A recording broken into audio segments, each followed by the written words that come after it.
right, now that people are in, it's noon. Hi, everyone. Welcome to Midwest Design Week. This is our second event of the week. I just want to say hello. Thank you for coming.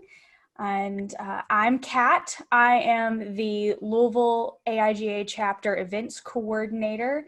AIGA Louisville is one of 70 chapters of AIGA. It's the Professional Association of Design, and one of the 4 chapters who have helped to put together this whole week centered on design.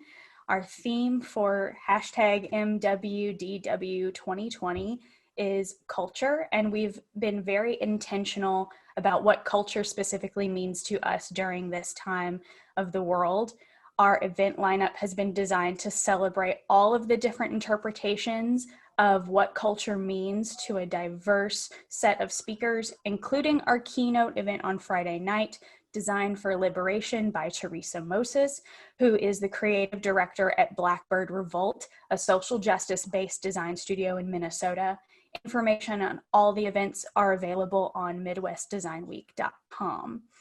And the event that you are currently in right now is Working Backwards, and it's centered around the AIGA framework for Path to Impact. And we have a couple of our Path to Impact co-authors, Gage and Lennie, here with us today. A little bit about Gage and Lennie right now. Both of them, as I just said, are the co-authors of Midwest Design Week. Gage is the creative director at Modern Species, and Lennie runs her print studio, Lenspeace, both of which center around social sustainability and social good. And I'm going to hand over the primary hosting to Gage in order to get started.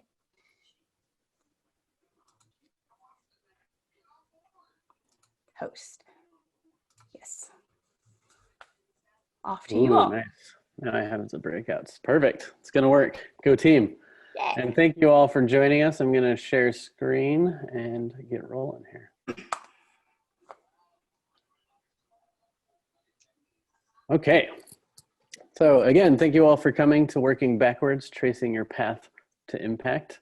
My name is Gage. Here in a moment when we introduce her. Lennie, why don't you say a couple words about yourself that haven't already been said? Hi, I'm Lennie Mowris. I run a letterpress and vintage arts printmaking studio, but I am also a consulting strategist for social sustainability. I love to climb, swim in rivers, and do all things associated with nature, and eat delicious food. That's about it. It's my whole life. Nice. And we definitely have some overlap there. I am also obsessed with food. As mentioned, Modern Species is my main thing, but I also have a nonprofit that I'm growing right now with a group of people called Common Cause Collective, where we're trying to bring the impact creative community together to share resources, ideas, inspiration, frameworks, all that fun stuff to kind of all move the industry forward. So you are all here today in the workshop, hopefully with a few goals in mind. I took the liberty of taking a guess at what those goals are based on what our goals are for you as well. Goal number 1 that we have for the session is that we want to inspire you all to weave impact into an existing project. And the way we designed this project was to give you like the taster menu, so to speak, of the Path to Impact process in a way that specifically relates to something you're working on right now, which means, we don't have the full workshop of let's all get on a whiteboard and come up with ideas of where we want to make an impact. This is going to be on you, on your specific project that you're working on right now. Then, of course, we want to leave you with some ideas for taking an impact focus on all your future projects as well. So it's not just this one project. And through that, we'd like to introduce you to AIGA Design for Good's Path to Impact methodology that, as mentioned, Lennie, myself, and a few others co-wrote as our solution to figuring out how you could merge sustainable design, design for good, social impact work, diversity and inclusion, and a bunch of other things all into one process that would be familiar to most designers.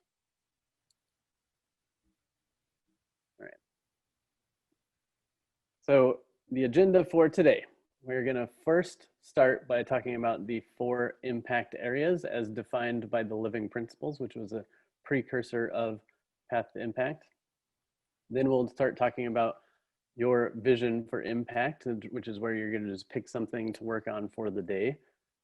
Then we will go to the meat of the session today, which is working backwards from that vision to tactics that you can use to get moving in that direction. And then, of course, sum that up in a SMART goal that we can share out in a quick breakout session. Then some tips for your next project, and then a little bit of Path to Impact introduction. And then, of course, hopefully we have got some time left at the end and y'all can ask whatever questions you want. Since there will be a little bit of collaboration going on today, we do like to start all those sessions with some agreements. Agreement number 1 is that all voices will be heard. So when you're in your breakout session, make sure that you don't hog all the time, save time for your partner. 2, actively listen and respect differences of opinion. It's great to give some constructive feedback, but respect that they might be coming from a different background and have a different idea of how things might work on their project, but give them some constructive feedback. Use I statements instead of you, like you didn't do this right. Maybe say, oh, I don't fully understand that. Lean into your discomfort. We're all trying to, in this industry, in this world, we're all trying to grow ourselves and push the world forward. So sometimes you're going to be a little uncomfortable in situations, but that's good. That means you're growing. And then, of course, address the issue, not the person. If somebody's doing something, rude, don't call them an asshole or something like that. Just say, hey, let's be a little bit more constructive in our dialogue, or, address the issue. Don't blame a person. Then, of course, be honest and embrace honesty as well. Don't need to explain that one. And then don't abuse others' information without knowledge or consent. So if you're in a share out and you're like, hey, my best friend has all these issues and blah, blah, blah, did you get permission to share that information with the world? Or, are you just kind of doing that on your own? So ask for consent before you share personal information. And then, of course, assume positive intent. We're all here to make an impact, right? So you're probably here for good reasons. So let's just move in that space, in that direction. And then, as I mentioned before, there will be time for questions. With that said, there are no dumb questions. There's a lot of frameworks, there's a lot of words, there's a lot of things we're throwing at you in a very short period of time. Our workshops are normally at least 2-3 hours, and we've come up with a new one for you that can be done in a quick amount of time. But we know that there will probably be some questions. Feel free to post those questions in chat, or I think we don't have the Q&A section open, so post those questions in chat, raise your hand, do something, and we'll try to catch that and answer your question as best we can. So with that said, we are going to dive in. Lennie, I've got control of the slides. I don't think you do, so I will move the slides, but let me know when you want me to shift. Okay. So we're going to go over the 4 areas of impact just so we understand what in the world impact is actually about. And it's about actually intersecting and interconnecting these 4 different areas of humanity. One of them is environment. When we're impacting the environment, we're looking to protect and restore the natural habitat that we share with all living things. This is really talking about how we use materials, resources, how we engage supply chains, and all of those kinds of decisions. We're looking at society, which is about creating opportunities and equity for all humans, regardless of age, race, or status. This is where we're looking at job creation. We're looking at creating fundraising campaigns. We're looking at anything that actually helps to build up the lower socioeconomic status. We're looking at culture, which is respecting and celebrating the diversity and uniqueness of shared narratives. This is where we're looking at actually learning from each other's cultural development instead of trying to erase cultural narratives, embracing and celebrating each other's cultural differences. And economy is creating resilience and growth in the local, regional, and global trade systems. This is where we're talking about money. How do we make these things viable, profitable, and what is the relationship of economy to each of these other areas of engagement? With that said, I will move to the next slide, but everyone check the chat pod right now. I'm posting a link for a worksheet.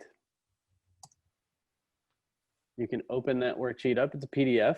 It is an editable PDF. So if you're more of a note taker, you can do that. If you've got a printer, you can print it off, or you can just draw in your notebook for your brainstorming. However you like to think, use that method.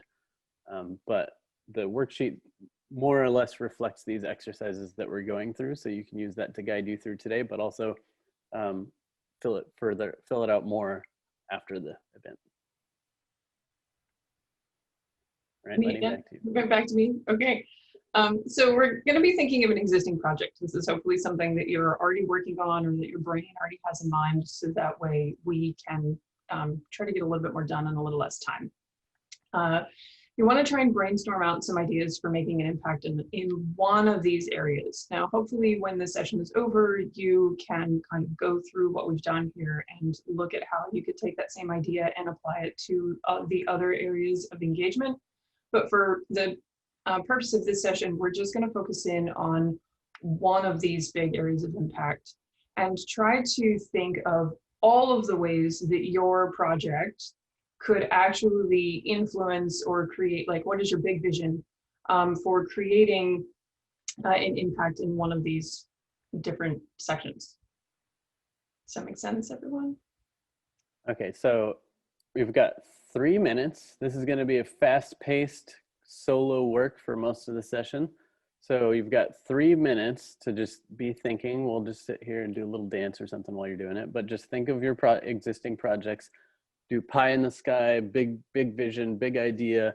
Think about any kind of like outcomes or impact that you could potentially don't even think about feasibility at the moment, but just think if you had a magic wand and can make a huge impact with this project, even if that means you got to convince the client to raise $1 million for it or something like that.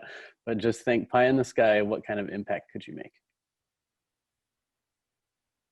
I should probably actually start a timer too. I wasn't keeping track. Oh, perfect. It's already set for 3 minutes. Look at that. It's like we've set timers in our phones for this before.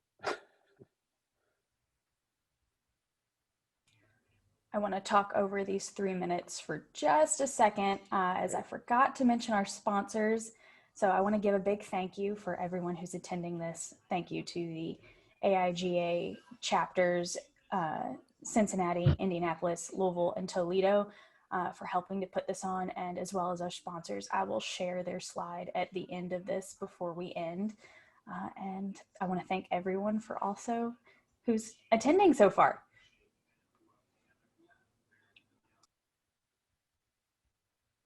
Just in case, as you're brainstorming your idea, just in case you can't remember kind of the definitions of each of those areas of impact, I'll sit on this slide for a little bit as well. And again, you don't have to fill out the entire thing now. In the future, that'd be great. But for now, for the sake of having an idea to move forward with, just get some ideas down for one area of impact and then choose one that you want to focus on today.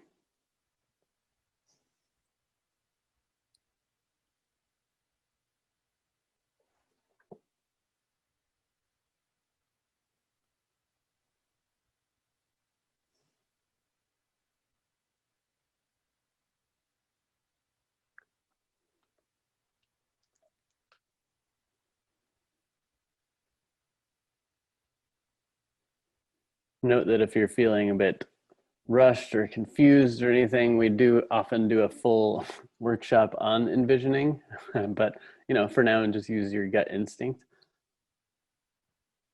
And imagine how you could use this with your team at the office or in your chapter, whatever, in the future to brainstorm this together.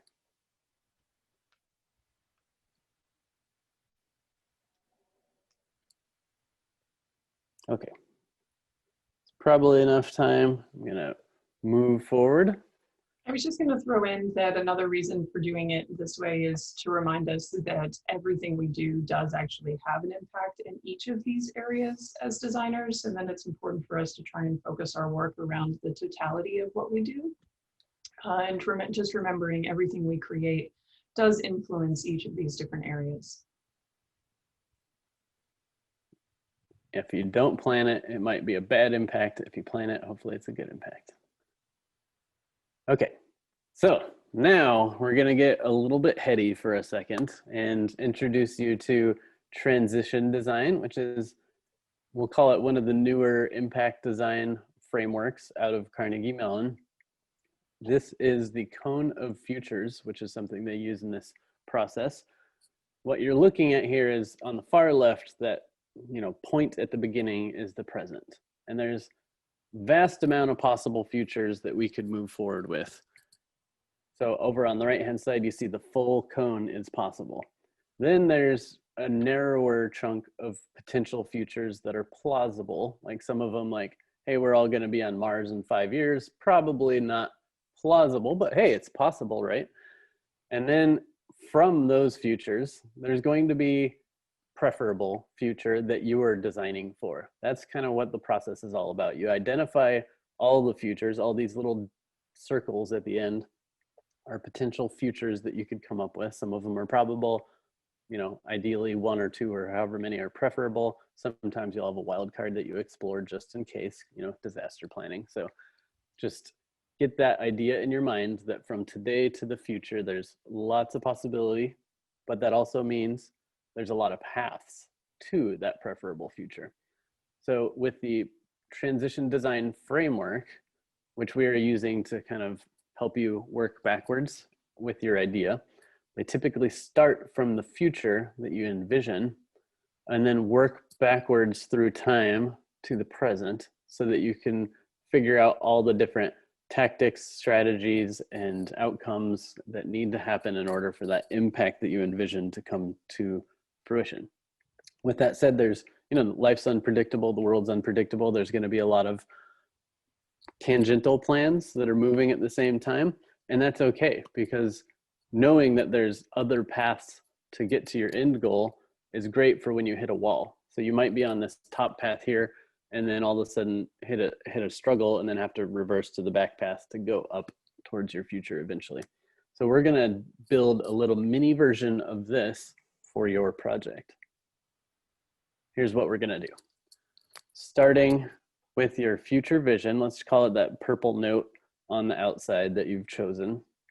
And that should be your big vision impact. And let's say impact will be something that is, here's a way to look at it. To define between an outcome, which is part of an impact, right? It's a more measurable term of the impact, but to determine if it's an outcome or an impact, you can say, well, what would be the impact if this happens? So for example, let's say your idea is to create jobs in the local economy. You could ask yourself, great, well, what will be the impact if I create more jobs? Is that gonna reduce unemployment? Is that gonna create a more equitable society? Is that going to beautify the city because more people have jobs? There's lots of potential impacts, but we won't go too deep into that right now, but that's just something to plant a seed. So what we're doing right here in the vision is thinking long-term, what is it that I wanna bring about in the world? And if we're on a whiteboard, you'd be putting stickies like this slide shows, but for now, you can use your worksheet that we sent. I'm gonna post that in the chat again, just in case somebody didn't see it. Worksheet. So you can fill out your worksheet with some ideas. You've got a few minutes. I'm talking, but you can be working at the same time. That's fine. Whoops. Just so everyone sees, I think you're still seeing my screen. This is the worksheet that I'm talking about. So this was the area of impact, and you can continue filling this out later. What we're doing now is just kind of putting some notes in this vision section to figure out what kind of outcomes and impact we're envisioning in that long-term future. And again, feel free to ask questions. I'm trying to keep an eye on the chat in case any come through. Let's see if I can get back to my other deck. There we go. All right, we're back.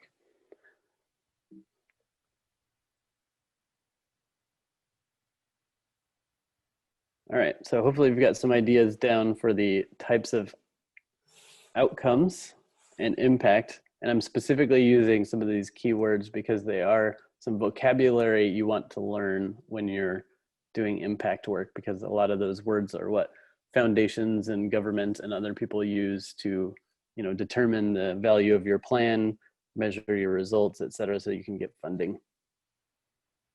All right, so next step, we're taking a step backwards from that long-term vision to think about some of the strategies we could employ to get there.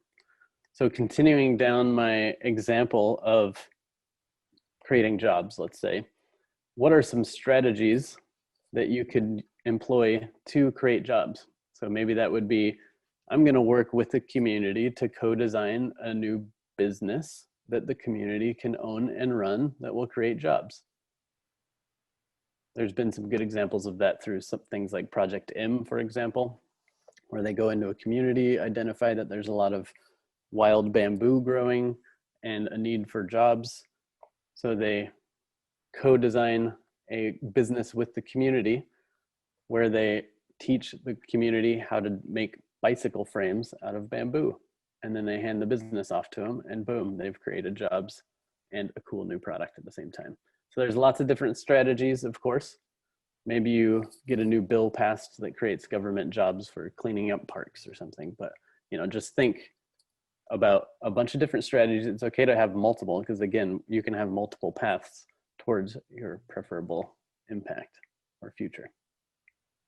You also may find that you get to one of your strategies and one of your other strategies is actually a little bit more appropriate for what you're trying to do. So this is an area where you may find that you want to pivot to some of your other ideas. Indeed. And of course, you might, as you're going through your validating process of validating some of your assumptions, you might find that the strategy or idea that you had isn't exactly what the community wanted. So have multiple ideas just in case you need to eliminate some.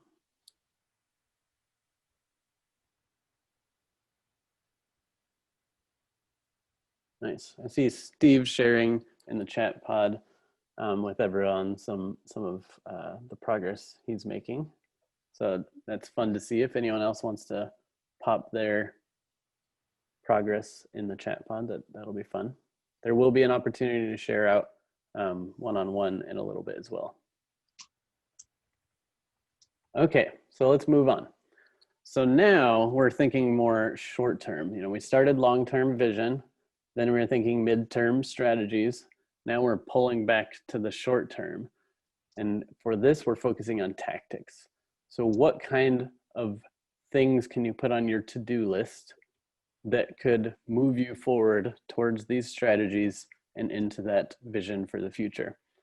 So for keeping with our existing example of building jobs by creating a company, let's say, a first tactic might be identifying the community you want to work with. It might be getting a group of people in that community together in a room to brainstorm some ideas to add more potential strategies towards this path. It could just be like writing a creative brief for the impact you want to make, or convincing your client to, you know, give 5% of all of their impacts towards this idea so you can co-design it with them, and they'll get some cool street cred and make an awesome impact at the same time. Lots of different things you can add to your to-do list that could lead you towards the strategies. The way I like to think of it is, if you knock this domino down of a to-do item, where will that lead? What other dominoes will it knock down?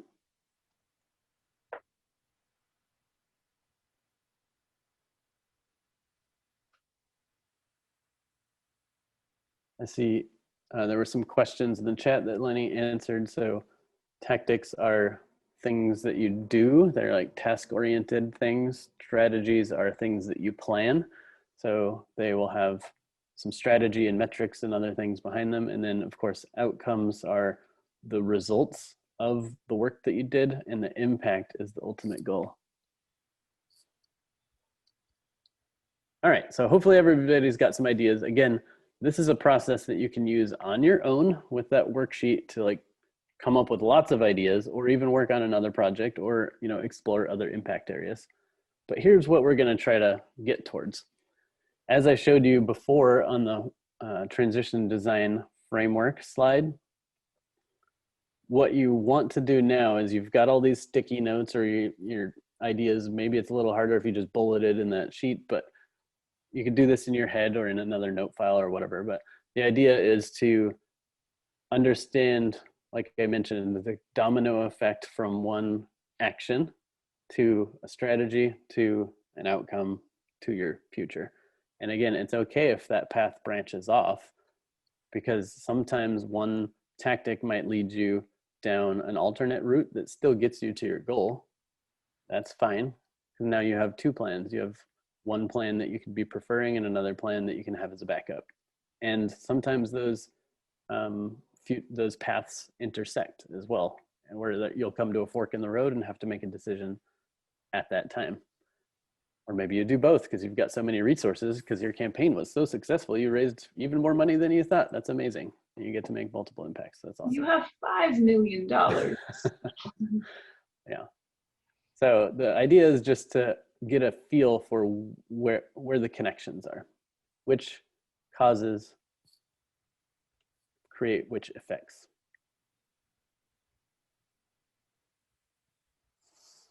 From this, we will then move into creating a goal that is measurable.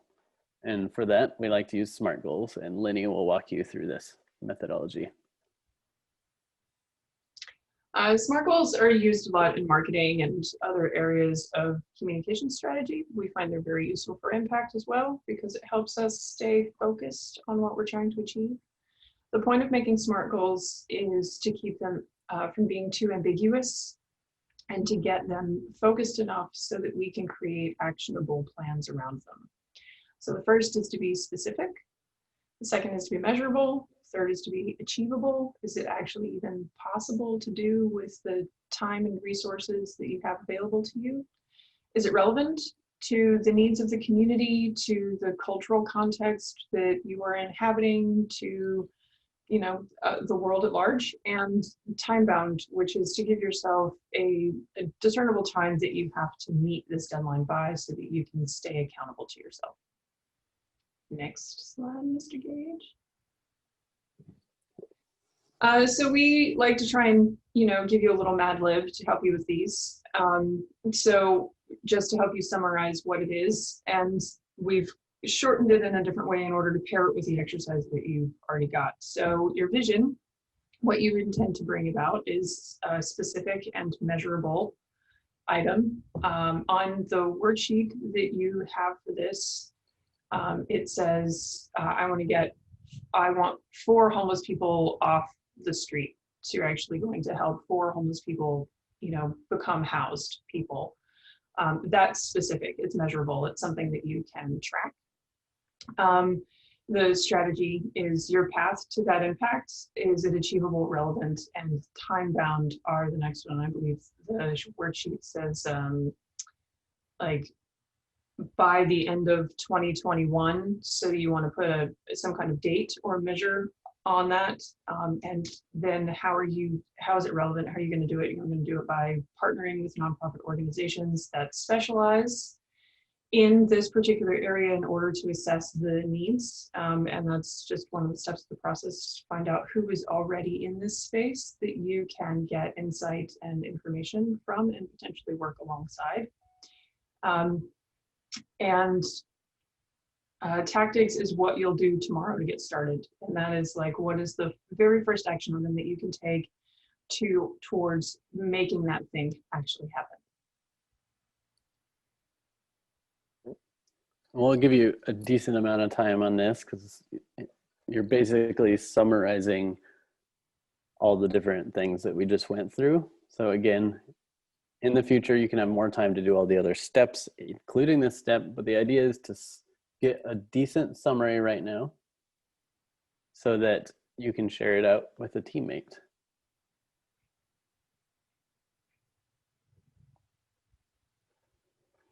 Okay. Probably enough time, I'm hoping. So what we're going to do is I'm going to start setting up some breakout rooms. The next step will be you'll all pop into a room with one other person, and the goal will be to take about 3 minutes to share your impact vision, your strategy, your tactic, in a nice, fairly succinct way. Then get feedback from your partner on whether or not it was specific enough, measurable enough, achievable, relevant, time-bound, etc.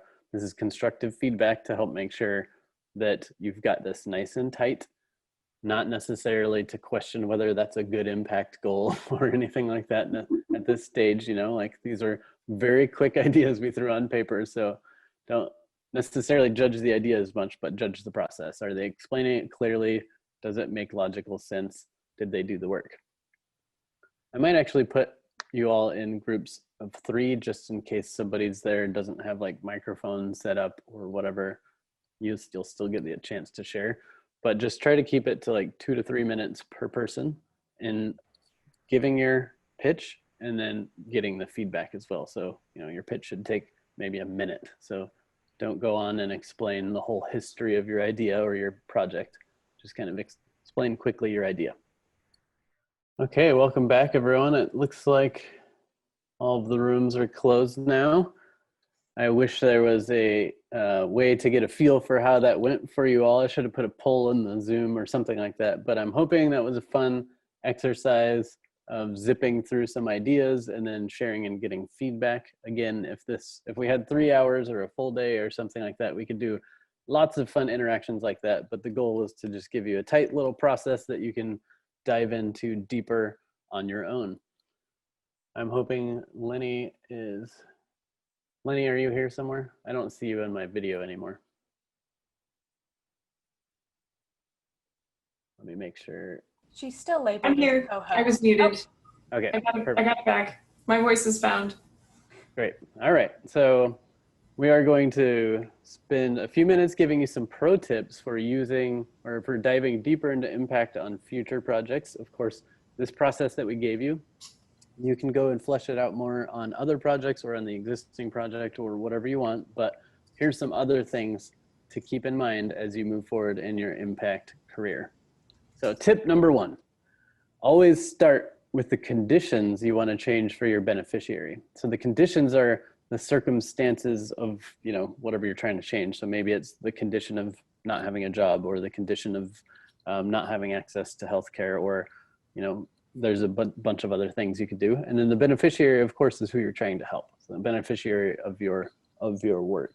So again, those are words that we try to plant so that if you're writing a grant proposal, you know what words to use to put in there that will be relevant. But always start with humans, or the beneficiary could be animals too, but always start with the goal and what you're trying to change. I would just throw in there to consider your beneficiary as the one who benefits, whether that is the environment that is benefiting or the community that is benefiting. Think about the people who are going to benefit, the people, planet, whatever it is that is going to benefit from this project. Great. Tip number 2, make sure you validate your assumptions and focus on measurable outcomes. So during brainstorming sessions, especially if you're doing it with just a bunch of creatives and not the community, you're going to have a lot of, well, we think this is probably the case, or based on my research or my experience, whatever, I think this is the problem people are facing. Those are guesses, right? Educated guesses, hopefully, but guesses. So before you dive into designing and planning and implementing, make sure you validate those assumptions. And then, of course, wherever possible, focus on measurable outcomes. Is there some sort of data that we can track so that we can prove that this worked? Otherwise, again, it's just a big guess. Tip number 3, be inclusive throughout the planning process to ensure relevance, adoption, and to avoid unintended consequences. So by inclusive, we mean, not just of your team, like making sure creatives and accounting and strategists are all in a room, but be as inclusive with the actual community you're trying to help, because they are the thought leaders. They understand the problem, they understand the situation, and they will be able to gut check you and help you figure out if you're heading in the right direction. And of course, the more you include people, the more they're bought into the process, and therefore the better it will go. Tip 4, think through your impacts holistically to ensure you don't do more harm than good. So part of the reason we have those 4 impact areas isn't just so you pick one like you did today, but it's to remind you that everything you design for lives in a very complex, interconnected ecosystem. So if you're trying to make a social impact, there's going to be economic and environmental impacts you have to consider, and so on and so forth. So just try to keep in mind all the different areas that you could be touching with your project or that are related to the project, so that you don't, let's say, try to do some social good and accidentally destroy the environment, which tanks the economy, you know, Flint water or something like that. You know, like there's lots of things that can happen and it's all interconnected. Don't break it. Just think holistically before you dive deeper. Okay, tip number 5. Now continue to implement with the community, with the important word here, to ensure that you are being regenerative rather than extractive. So this isn't a situation where you want to say, I've got the perfect solution that's going to help these disadvantaged people get out of poverty. And I'm going to design it, I'm going to come up with it, and then all of me and my more privileged people are going to profit off of it or whatever, and we're going to pat ourselves on the back for doing a good job. Wherever you can actually include the community, including in the implementation, where, you know, maybe you're creating jobs for them and maybe they're in charge of running the program. Therefore, you're lifting everyone up and not just coming in and being a savior. They get to be included in the decision. Exactly, and implementation. So inclusive, that's a good word to keep in mind. All right, so with that said, those are some hot 5 tips for making an impact. Now, Lennie will tell you a little bit more about Path to Impact, the full process. So Path to Impact is the framework that AIGA has been using for the past few years in order to teach sustainable, socially responsible design. It is a 5-step process. That 5-step process is envision, plan, implement, measure, and share. Contrary to popular belief, these don't necessarily have to be taken in sequential order. You can actually kind of pull from each of them in order to develop your project. Envisioning is something that we recommend for all projects because it helps you get clarity and it helps you get collective buy-in with everyone that you were working with. Planning, it requires context. This is where we get to know the conditions and the outcomes. It's where we get to talk about activities and outputs. What do we need to do? And then we move into, I'm trying to figure out what's you're fine. And then we move into planning. Because planning is really where a lot of our design process lives. It's where we do the research and empathy development. It's also where we're going to look at how we get diverse and inclusive input onto our ideas. It's where we start to evaluate our concepts, and we validate our assumptions, we prototype, we interview, those kinds of things, just so we can get a grip on what we're going to be creating.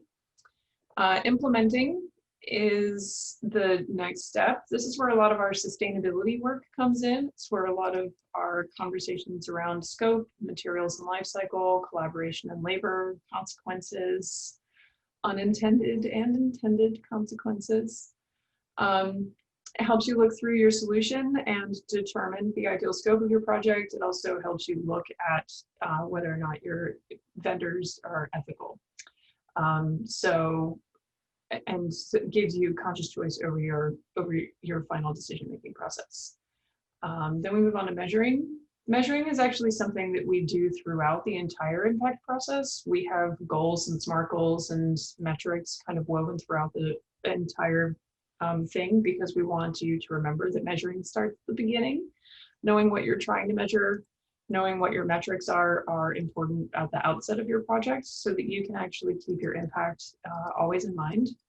It's where we're looking at the outcomes and the impacts of our work, understanding the difference between outcomes and impacts. Outcome is what happened. Impacts may not be a part of your plan. Sometimes we can have an impact that we didn't intend, good and bad. And so impact is where we actually learn what happened with our outcome. How did it actually land when our project was completed? And then we move into sharing, which is sharing our story. Oh, Sorry, he the share forgot slide a is gone. slide. He's a slide short. So sharing is the final step, and that's where we share our story. And the reason that we share our story, we use communication arts and graphic design in order to do this, is so that we can compel other people towards active engagement in the world and in the belief that we actually have the power to create a difference. And we inspire people with our stories, we archive our data with our stories, and we also help to lure funders to support us with our stories. So it's really important to remember that the way in which we tell the impact that we had, both good and bad, actually sharing our failures is as important as sharing our successes. So we just hope that you all go out with this lens and maybe dig a little bit deeper into this work, and remember that impact is what you envision.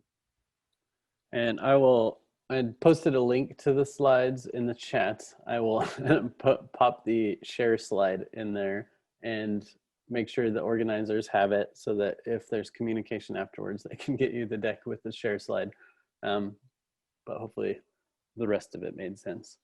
Also, everyone, look under your seat in a digital way, because we're also just going to give you a copy of the full Path to Impact English version. If you want Spanish, let me know. I just posted the link in the chat. So in an Oprah moment, look under your seat, because you're all going home with the Path to Impact digital version. Your chapters probably also have, or at least a nearby chapter has, some physical versions. We thank you to Sappy for giving us a grant for Ideas That Matter grants, because we were able to produce a bunch of these books and send them to a lot of the chapters. I think about 30 chapters have workbooks, which means when all this crazy pandemic stuff is over, you can go to an in-person workshop, get the physical workbook, and do more of this work. But for now, we figured we'll get you working with the PDF version. So we do hopefully have Spanish versions if that is preferable for any of you, so please just let us know. All right, so with that said, we've got just a few minutes left, so we're almost exactly on time, but if there are any questions, let me know.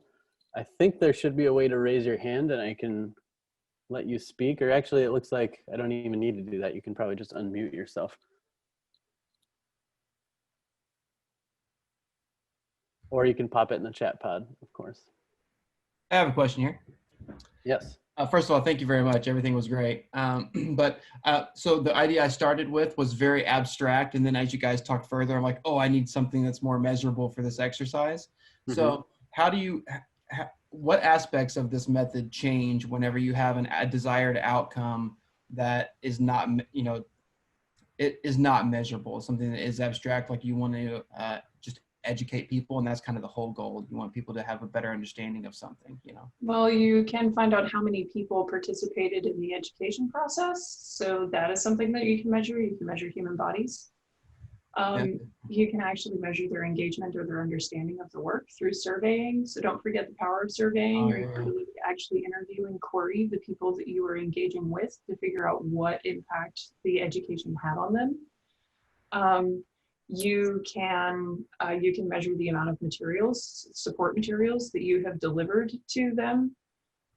You can measure what they did with that education. If you can follow them, you can actually develop case studies around individuals who have taken what you learned and moved on from it. The same way that we do with Path to Impact. We teach impact training to people, but we also keep a kind of a running list of people who are doing this work, so that we can actually measure how many people have engaged this process in order to produce case studies in the world.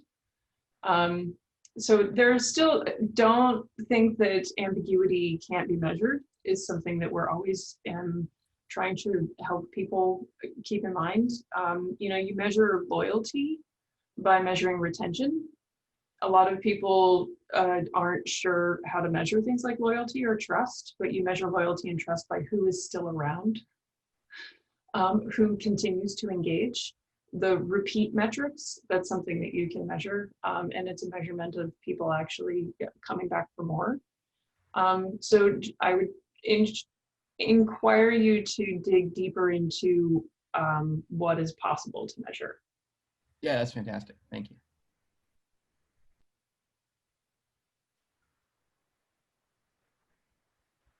Any other questions? I think we have enough time for maybe one more question. We have technically a minute left. I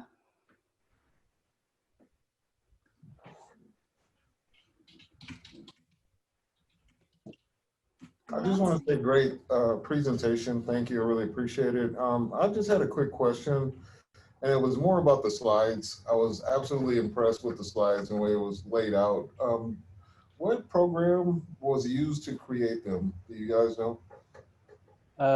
These were built in Keynote. Awesome. Okay. But it's also a mix of a bunch of InDesign graphics and like all of the visual language that we've created as independent assets as well. So Yeah.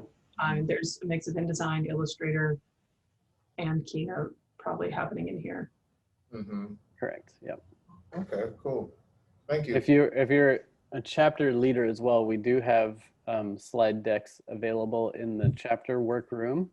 If you want to put on a workshop of your own, you can go to the Path to Impact page in the chapter workroom and download these slide decks so you can do your own workshop. Fantastic. All right, a round of applause for Gage, Lennie, our volunteers, and our ASL interpreter, Tara. Thank you very much for coming to the workshop, and thank you, Gage and Lennie, for teaching us more about this framework and how we can make our impact in design more successful. Thank you to each of our attendees to joining us today. Before we leave, I want to give a shout out to our event sponsors. Let me share them on our screen real quick. And well, are you all seeing the right screen?